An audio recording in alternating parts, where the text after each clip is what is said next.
Josh Brown just spotlighted Hilton Worldwide, HLT, as one of the best stocks in the market.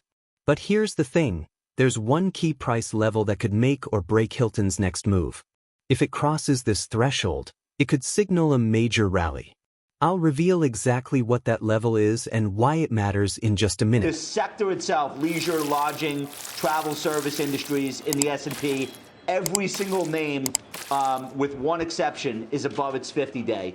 The sector is just absolutely on fire. We talked about the cruise lines the other day, and Hilton should follow through here. The last earnings report was very strong, 6% adjusted EBITDA growth, $300 million in net income, a 7% pipeline increase, and $927 million returned to shareholders during the course of the quarter. Full year guidance looked great, and that's why the stock's working. So I think the 270s is where traders want to watch for that trigger. If it can get through the 270s on convincing volume, I think it's a pretty good setup, and I would effectively use the 200-day moving average as my risk management. It's like low 240s, let's say 242, 243.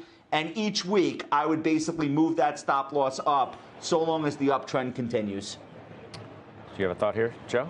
Looks good. I agree with Josh on Hilton. I think Marriott has a very similar chart. Both balance sheets are in good shape. In the past, the ETF has owned Marriott. I don't believe it would ever own Hilton.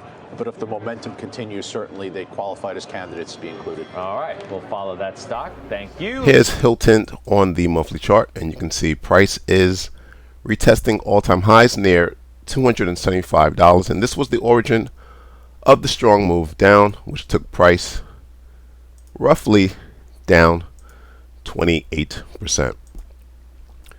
Going to the weekly chart, you can see the individual candles making up that one individual candle move down.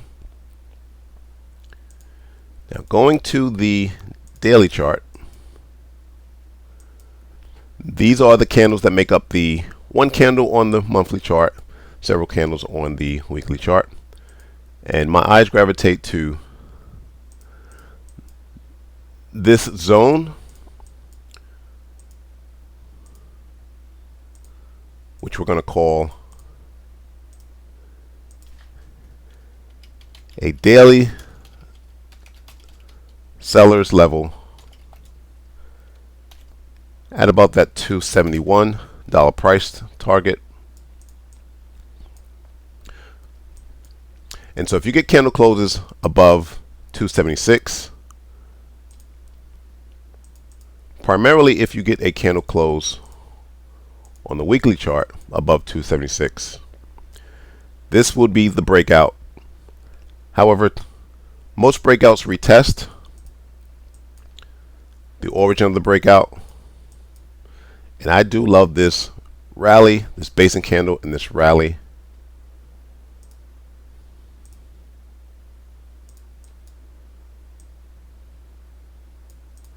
And this zone will only be valid if you get a weekly candle close above 276.